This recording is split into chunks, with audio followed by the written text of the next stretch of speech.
On va pas se mentir, à notre époque, le sport est devenu une gigantesque industrie, un mastodonte capable de remplir des stades, de vendre des milliers de t-shirts, tout en générant au passage des milliards de dollars de bénéfices. Mais avant d'en arriver là, avant de s'imposer comme l'un des divertissements les plus appréciés de la planète, chaque sport, aussi populaire soit-il, a dû passer par une phase de création, une période où il était bien différent de son état actuel. Je vous parle d'un temps où le ballon était une vessie de porc, où on jouait au tennis sans raquette et où la balle de ping-pong était un bouchon de champagne. Autant vous dire que pour certains sports, la route a été longue avant d'atteindre leur forme finale. Et comme souvent leur histoire est particulièrement cocasse, on a décidé de vous en raconter quelques-unes, à commencer par celle du tennis.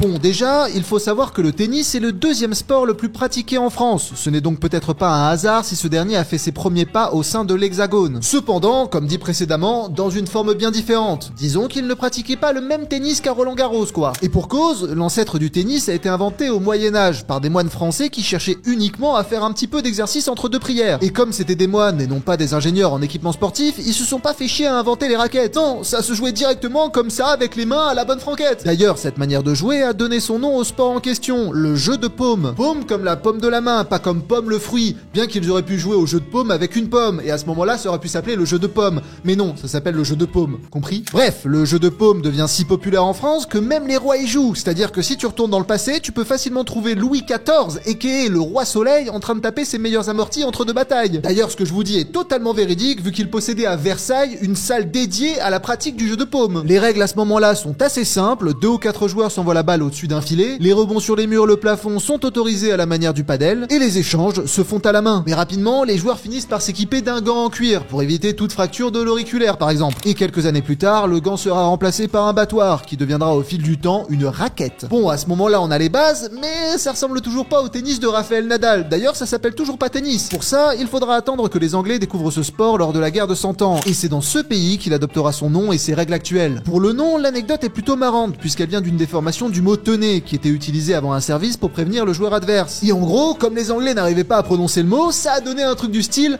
tenez,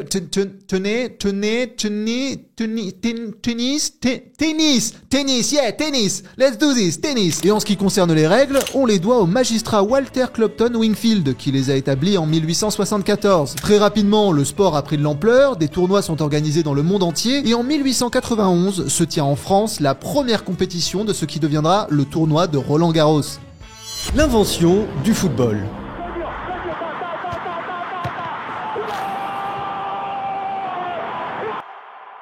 Alors si le tennis est le deuxième sport le plus pratiqué en France, le premier est incontestablement le football. Une vérité qui se retrouve dans énormément de pays à travers le monde. D'ailleurs, au risque de vous surprendre, l'un des plus vieils ancêtres de ce sport prend racine au 2e siècle avant Jésus-Christ dans un pays que l'on ne soupçonnerait pas, la Chine, avec un jeu nommé le tsushu. Ce dernier consistait à envoyer une balle remplie de plumes et de poils dans un petit filet monté sur des tiges de bambou. Les participants pouvaient utiliser les pieds, la poitrine, les épaules et le dos, et comme dans le football, il était interdit d'utiliser les mains. Cependant, comme vous pouvez le voir sur ces images, les règles étaient quand même bien différentes. En réalité, le véritable ancêtre du football s'appelle la soule, un jeu d'équipe qui se pratique avec un ballon et qui serait apparu en France au XIIe siècle après Jésus-Christ. Le principe est simple, 2 équipes s'affrontent autour d'un ballon rempli de foin. Et quand je dis ballon, je veux bien sûr dire une vessie de porc remplie de foin, c'est moins glamour. Et l'objectif est de lancer la balle à la main ou avec le pied jusqu'à la déposer dans le but adverse. D'ailleurs, de ce point de vue, football et rugby ont une origine commune. Alors au départ, il n'y avait pas trop de règles et c'était particulièrement violent, mais le divertissement était garanti. Ah oui, la soule s'est rapidement exportée en Angleterre où elle a fini par être renommée football. Cependant, à ce moment-là, même si ça s'appelle football, les joueurs ont toujours le droit d'utiliser les mains. Et ce n'est qu'en 1863, avec la création de la Fédération anglaise de football, que ce sport adopte une véritable législation officielle. Les règles interdisent alors de porter des coups de pied aux autres joueurs et de toucher la balle avec les mains. Par contre, ça se joue à 16 contre 16 et les matchs ne durent pas encore 90 minutes. Mais au fur et à mesure des années, les règles se sont affinées, le sport s'est exporté aux 4 coins du monde, jusqu'à faire du football le sport le plus populaire du monde. Juste ça, oui.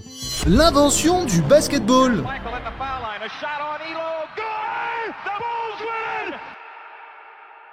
De la contrainte naît la créativité. Et c'est avec cette idée en tête que le basketball a vu le jour en 1891 aux États-Unis. Pour résumer, cette année-là, une tempête hivernale a frappé le Massachusetts pendant plusieurs jours, empêchant toute forme d'activité sportive à l'extérieur, comme le football américain ou le baseball, qui étaient déjà pratiqués à cette époque. Cependant, James Naismith, un prof de sport particulièrement ingénieux, ne pouvait se résoudre à priver ses élèves d'activités sportives. Surtout que l'école dans laquelle il enseignait était spécialisée dans le sport, c'était donc l'une des disciplines les plus importantes. Du coup, il commença à réfléchir afin d'inventer une activité faisable en intérieur et en équipe, suffisamment exigeante pour qu'il y ait de l'enjeu, mais pas trop violente pour ne pas s'exploser sur le parquet. Car oui, l'avantage en extérieur, c'est que si t'en as envie, tu peux taper ton meilleur tacle glissé, mais tu peux pas faire ça sur un parquet, sinon tu vas perdre tes genoux. Après mûre réflexion, il décida d'accrocher 2 paniers de pêche de part et d'autre d'un gymnase, à 3,5 m de hauteur, ce qui est d'ailleurs toujours la hauteur des paniers aujourd'hui. Il sépara ses élèves en 2 équipes et leur donna pour mission de marquer dans le panier adverse. Le problème, c'est que comme il n'y avait pas assez de règles, vu que le jeu venait d'être inventé 2 minutes plus tôt, la partie elle a rapidement dégénéré et c'est parti en mêlée générale en fait. À la vue de ce carnage, James décida d'élaborer des règles beaucoup plus précises, histoire que ce genre de choses ne se reproduisent plus. Et c'est dans cette optique qu'il rédigea les 13 règles originelles du basketball, dont la majorité sont encore présentes dans le basket moderne. Comme par exemple l'interdiction de courir en tenant la balle, de donner des coups d'épaule, de tenir, de pousser ou de faire tomber quelqu'un d'une quelconque manière.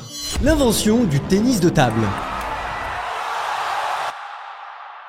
Déjà, est-ce que tu savais qu'on dit ping-pong à cause du son que produit ce sport? Ping pour le bruit du choc de la balle contre la raquette, et pong pour le bruit du rebond sur la table. Voilà, c'était l'information insolite du jour, j'ai fait mon taf, on peut passer sur des informations plus concrètes maintenant. Donc, comme on pourrait s'en douter, le tennis de table est inspiré du tennis. En même temps, c'est dans le titre, c'était pas très dur, il y avait un indice. Cependant, l'appellation de table a aussi son importance. Car même si aujourd'hui il fait référence à la table de ping-pong, au départ il se pratiquait vraiment sur la table à manger. Car en réalité, le ping-pong c'est un peu un sport qui a été inventé en soirée avec les moyens du bord un peu à la zob quoi. D'ailleurs, la légende raconte que la première partie se serait déroulée avec un bouchon de champagne comme balle, des boîtes de cigares en guise de raquette et des livres pour faire le filet. En gros, voilà ce qui se passe quand de riches anglais essayent de s'amuser lors des soirées mondaines. Le truc, c'est que grâce au bouche à oreille, cette pratique s'est rapidement popularisée en Angleterre. Jusqu'à ce qu'un gars, nommé David Faulkner, qui avait détecté le bon filon, décide de commercialiser en 1890 le premier jeu officiel de tennis de table, composé de 2 raquettes, un filet et une balle en caoutchouc. Et à partir de là, je vais pas vous mentir, le truc a pris des proportions à une vitesse phénoménale. Seulement 10 ans plus tard, les premiers championnats du monde voient déjà le jour, des fédérations commencent à se créer un petit peu partout, et fun fact, avant que les Chinois et les Asiatiques de manière générale viennent dominer de façon incontestable le monde du tennis de table, dans ces premières années, c'était les Hongrois qui roulaient sur le game. Ouais, les Hongrois, ouais, tu vas faire quoi? Voilà, c'est la fin de cette vidéo, j'espère qu'elle vous aura plu. Tant que je vous tiens, j'en profite pour vous dire qu'on a créé une chaîne secondaire, on a commencé à poster dessus, donc si le contenu qui s'y trouve t'y intéresse, abonne-toi, ça nous fait plaisir. Par contre, si tu t'en fous, t'abonnes pas, c'est pas obligé, t'inquiète. Personne n'a le couteau sous la gorge, t'inquiète pas, tu fais ce que tu veux, tu restes libre. Et sur ce, je vous dis à la prochaine pour une nouvelle vidéo.